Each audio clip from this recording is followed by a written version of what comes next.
바울이 이런 비유를 즐겨 사용합니다. 몸은 하나인데 그 몸에 딸린 지체는 여럿입니다. 고린도전서 12장과 로마서 12장이 그 대표적인 예입니다. 오늘 읽은 에베소서의 말씀보다 더 자세하게 설명합니다.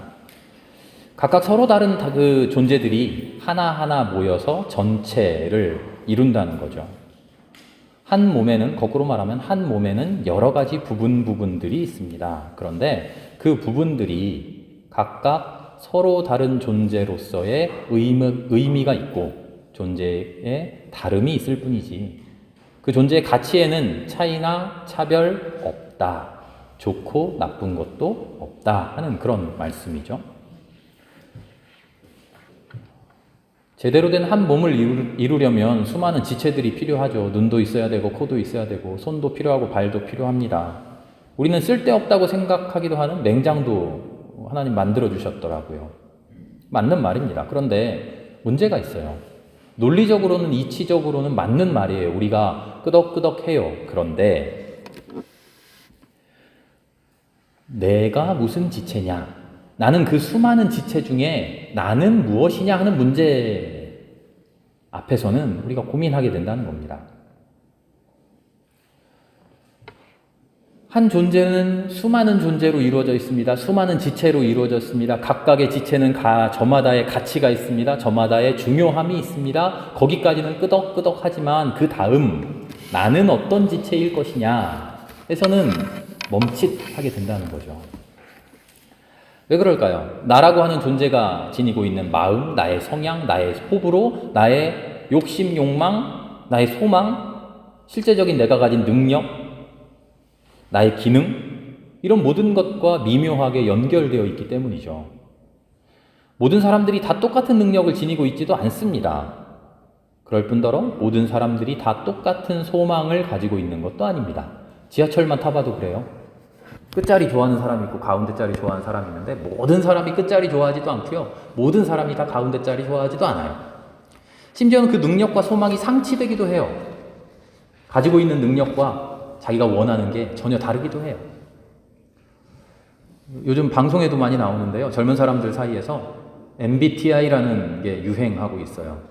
아십니까? 들어보셨나요? 너는 뭐 ESTJ, 뭐 ENSP 뭐 그런 게 있어요.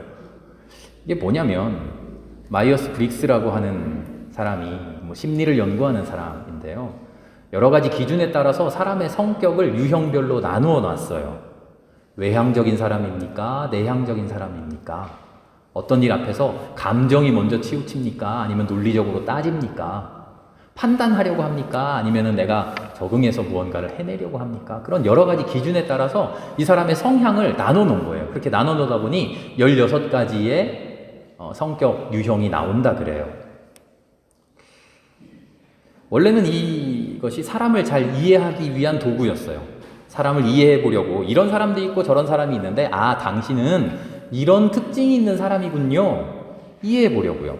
누군가 어떤 행동을 했는데 다른 사람이 와서 당신 왜 그랬어? 하면 싸움이 되잖아요. 그런데 그 싸움하기 전에 당신은 이런 성격이어서 당신은 이런 사람이어서 이렇게 했군요. 그런데 나는 이런 사람이어서 나는 이게 옳다고 생각을 했어요. 당신과 내가 좀 다르군요.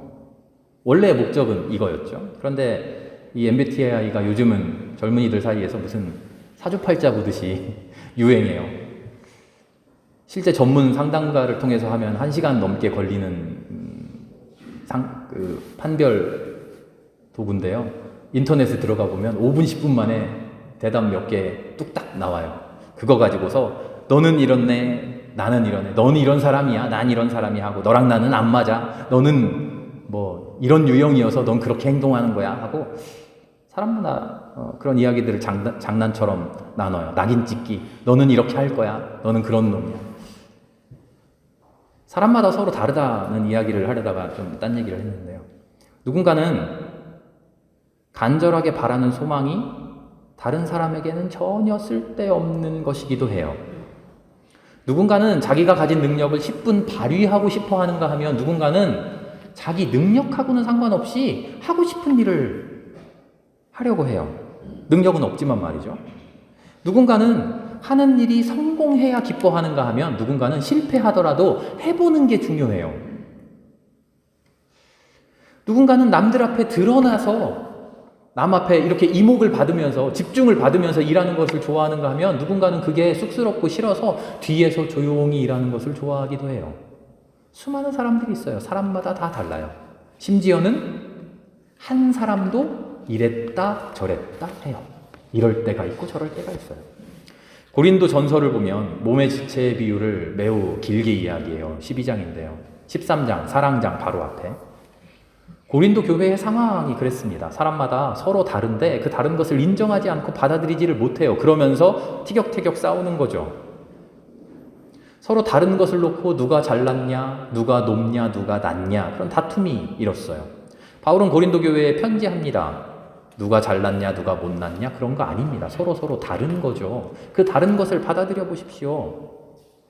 누가 잘났냐, 누가 못났냐 하고 있는데 진짜 최고 잘난 건 사랑입니다. 그 사랑 앞에서는 다 아무것도 아닙니다. 바울이 그 이야기를 하죠. 그리고서 받은 은사를 서로 자랑하려고 하지 말고 서로에게 덕이 되게 행하면 됩니다. 고린도전서는 이렇게 이어집니다.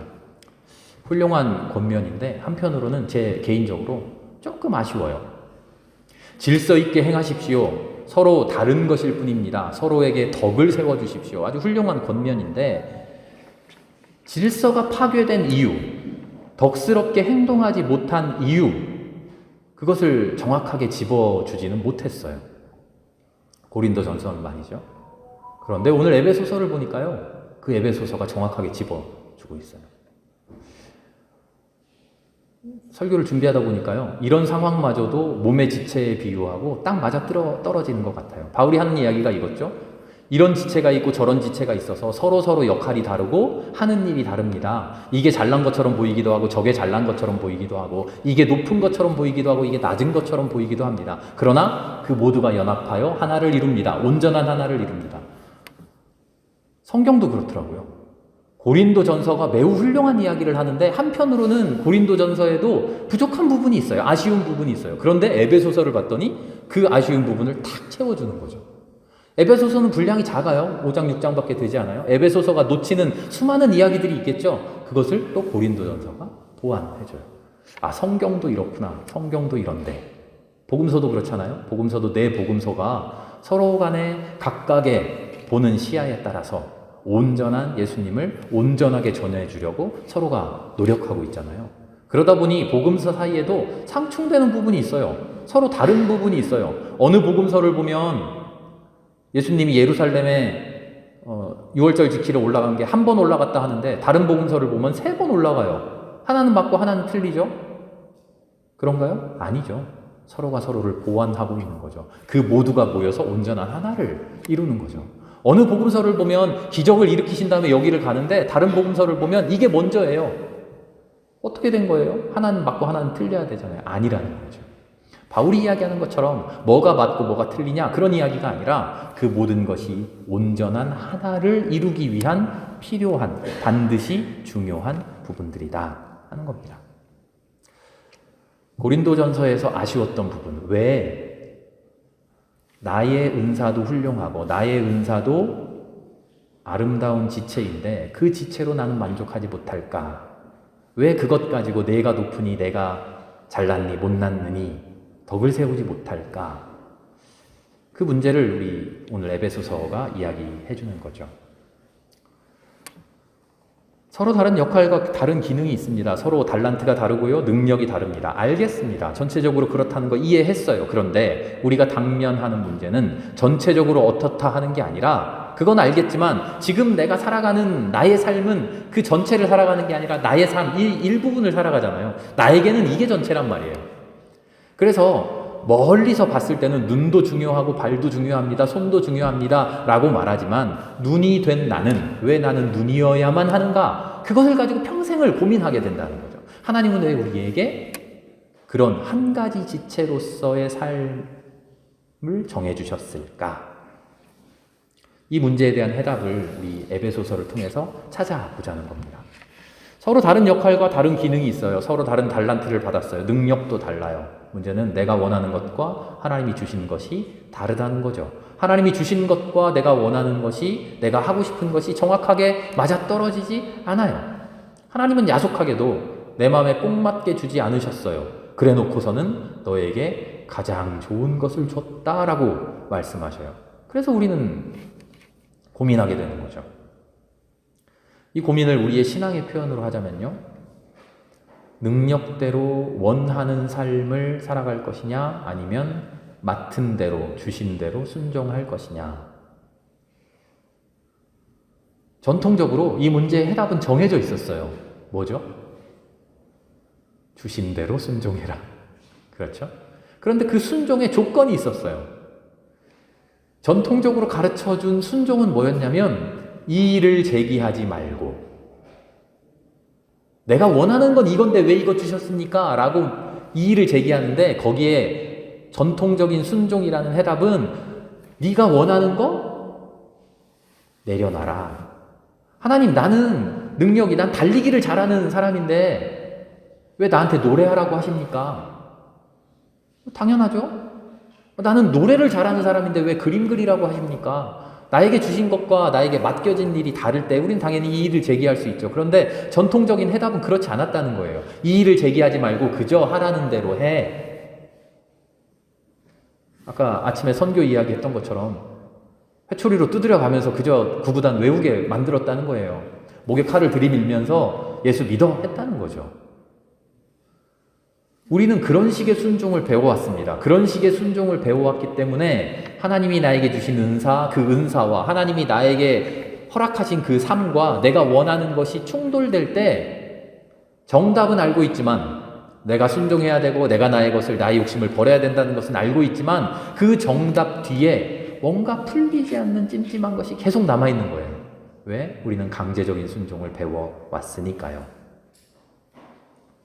바울은 오늘 에베소서에서 이렇게 이야기합니다. 8절의 말씀을 보면, 그분은 높은 곳으로 올라가셔서 포로를 사로잡으시고 사람들에게 선물을 나누어 주셨다, 이렇게 말해요. 시편의 말씀을 인용한 것인데요, 바울이 하고 싶은 말의 의도에 따라서 살짝 변형을 시켰어요. 올라가셨다는 것은 내려오셨다는 것을 의미하죠. 왜 내려오셨습니까? 이 땅에서 헛된 권세에 사로잡혀 있는 우리를 그 사로잡힘에서 풀어주시려고 내려오셨다. 그래서 풀어주시고는 새롭게 사로잡으셨다. 우리 성경은 높은 곳으로 올라가셔서 포로를 사로잡으시고 이렇게 번역해놨는데, 영어 성경이나 원어 성경을 보면요, 이렇게 돼 있어요. 사로잡힌 자를 사로잡으셨다. 이 말이 뭘까? 사로잡힌 자를 사로잡으셨다. 이중으로 막 구속하셨다, 그런 얘기인가요? 아니에요. 헛된 것에 사로잡혀 있던 사람을 그 사로잡힘에서 풀어버리시고 올바른 것, 제대로 된 것, 하나님의 진리로 사로잡으셨다는 거예요. 그렇게 사로잡으시고 이어지는 11절의 말씀입니다. 하늘의 높은 데로 올라가시더니 어떤 사람은 사도로, 어떤 사람은 예언자로, 어떤 사람은 복음 전도자로, 어떤 사람은 목사와 교사로 삼으셨습니다. 이 말도 우리는 우리말에 매우 유려하게 이해가 잘 되게 번역을 했습니다만, 원래 말은 이래요. 어떤 사람에게는 사도를 줬습니다. 사도의 직분을 줬습니다 하지 않고요, 어떤 사람에게는 사도를 주고, 어떤 사람에게는 예언자를 주고, 어떤 사람에게는 복음 전도자를 주고, 어떤 사람은 목사를 주고 교사를 주었다. 그 사람에게 이런 존재를 주었다. 그 사람에게 이런 존재를 주었다. 다른 말로 하면 그 사람을 이런 존재로 만들어버렸다. 새로운 그런 존재로 만들어버렸다. 왜요? 그 뒤에 또 답이 있어요. 12절, 그리스도의 몸을 세우게 하려고 그랬습니다. 그리스도의 몸이 무엇입니까? 하는 문제는 이따가 이야기하고요, 그리스도의 몸을 어떻게 세우냐 하는 이야기를 또 이야기해요. 우리 모두가 그리스도의 충만한 경지에 다다르게 되면 그리스도의 몸이 세워집니다. 그리스도의 경지는 뭘까? 우리가 고민해야 될 것은 바로 이 부분이죠. 우리가 그리스도의 경지에 다다라야 우리가 충만한 그리스도의 몸을 세울 수 있게 되고, 그 그리스도의 몸을 제대로 세우기 위해 우리를 이러이러한 사람으로 삼으셨다. 이러이러한 사람을 이러한 존재를 우리에게 주셨다. 어떻게 해요? 우리가 원하는 대로가 아니라 하나님 마음대로 억지로 사로잡아서 하나님의 손 아귀에서 그렇게 주셨다는 거죠. 무엇을 알아야 된다고요? 그리스도의 경지. 그리스도의 경지가 무엇입니까? 그리스도가 삶으로서 보여주신 그 높은 그 삶의 경지가 무엇입니까? 우리는 그것을 고민하라는 거예요. 바울이 던지고 있는 것은 질문은 바로 이거예요. 나는 원하는 삶이 있습니다. 내가 원하는 바가 있어요. 내가 욕심도 있고요. 바람도 있고요. 잘못된 욕심도 있고 제대로 된 욕심도 있지만 문제는 내가 원하는 삶이 있다는 거예요. 그런데 하나님이 주신 삶과 그게 상충된다는 거죠. 그럴 때 어떻게 해라? 그리스도의 삶을 봐라. 바울의 대답이 바로 그거예요. 그리스도가 어떻게 사셨습니까? 그리스도의 경지를 봐라. 근데 여기 오해하면 안 되는 게요. 그리스도가 하나님의 아들로서 가졌던 위대한 엄청난 업적, 무슨 기적을 행하시고 능력을 가지셨고 권위를 부리셨고 말씀의 진리가 어떡하는 그런 경지가 아니고요. 인간 그리스도가 삶으로 보여준 그 삶의 아름다운 모습을 보라는 거예요. 그게 그리스도의 경지입니다. 그리스도의 충만한 경지는 결론부터 말하면 위대한 순종입니다. 위대한 순종, 충만한 순종이죠. 어떻게 순종하셨습니까? 겟세마네에서 피땀 흘려 기도하셨죠. 마침내 그 기도의 끝에 하나님이 주신 것, 하나님이 그리스도는 뭐를 주셨죠? 그리스도에게는 메시아, 그리스도를 주셨죠. 예수에게 그리스도를 주셨죠. 너는 그리스도야. 십자가를 지고서야 다 이루었다 하셨던 그 충만한 순종입니다. 그 충만한 순종. 우린 여기서 그리스도의 30살부터 공생애를 시작하셨다고 하는데요. 광야에서 사탄의 시험을 이겨내고 공생애를 시작하셨다고 하셨는데 그 이전의 30년의 세월 그리고 겟세마네 동산에서 피땀 흘려 기도하셨을 그 기도의 내용 우리는 그것을 상상해 보자는 겁니다. 충만한 순종이라 그랬는데 예수가 어떻게 순종하셨을까요? 아무 토도 달지 않고 나는 이렇게 살고 싶습니다. 나는 이런 원하는 삶이 있습니다. 내가 원하는 바가 있습니다. 그런데 하나님 이거 주셨으니 입 딱 닫고 그저 묵묵하게 이거 싹 치워버리고 이렇게 순종하는 예수님 그렇게 순종하셨습니까? 우리의 고민은 그거죠. 전통적인 해답은 전통적으로 우리에게 요구된 순종이 그런 거였잖아요. 예수님도 그렇게 순종하셨느냐? 예수님이 그렇게 하셨다면 그렇게 할 용의가 조금은 생길 것 같잖아요. 예수님이 과연 그렇게 하셨을까? 토 달지 않고 원망하지 않고 투덜대지 않고 예 하고 단박에 순종하셨을까?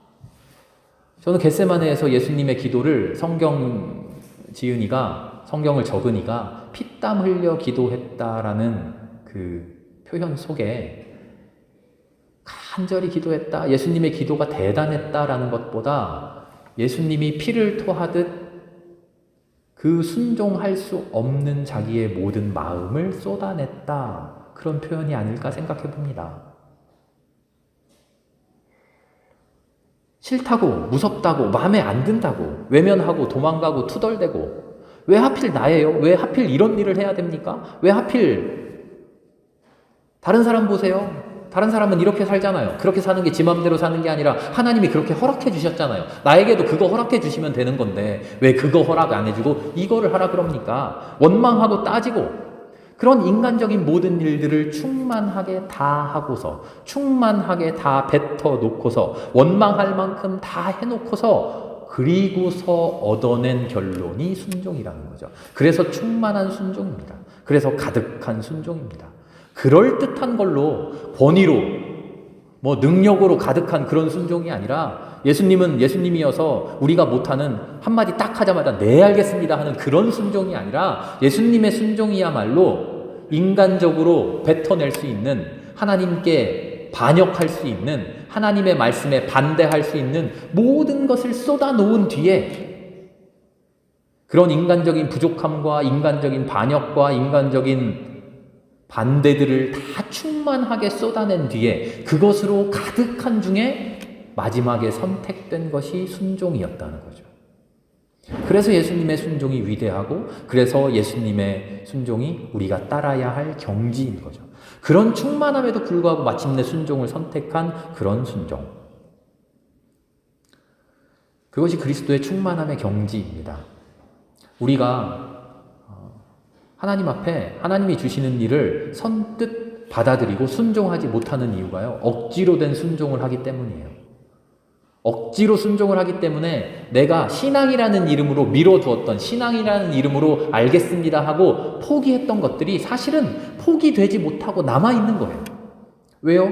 억지로 순종했기 때문에, 이걸 억지로 밀어냈기 때문에 이게 밀려나지 않고 사실은 남아있는 거죠. 그리스도의 순종은 그렇지 않았어요. 이것을 밀어내지 않고 하나님 앞에 다 끄집어냈어요. 하나님 이렇습니다. 나 이런 사람입니다. 나 이걸 원하고 이렇게 살아가고 싶습니다. 나 눈도 되고 싶고요. 손도 되고 싶고요. 다리도 되고 싶고요. 한꺼번에 다 못한다는 거 알면서도 그래도 하고 싶고요. 나 그런 사람입니다. 그런데 하나님 이거 바라시네요.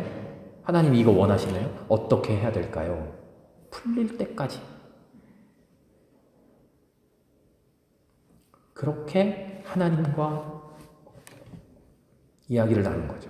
그렇게 하나님과 투쟁한 거죠. 반역해서 투쟁한 게 아니라 하나님께로부터 내가 이해되는, 내가 완전히 받아들일 수 있는, 억지로서가 아니라 내가 고개를 끄덕거리며 내 마음 깊은 곳에서 그래 옳지 하는 그런 결론에 이를 때까지 하나님과 씨름을 하는 거죠. 그래서 그 순종이 충만한 순종이 된 것입니다.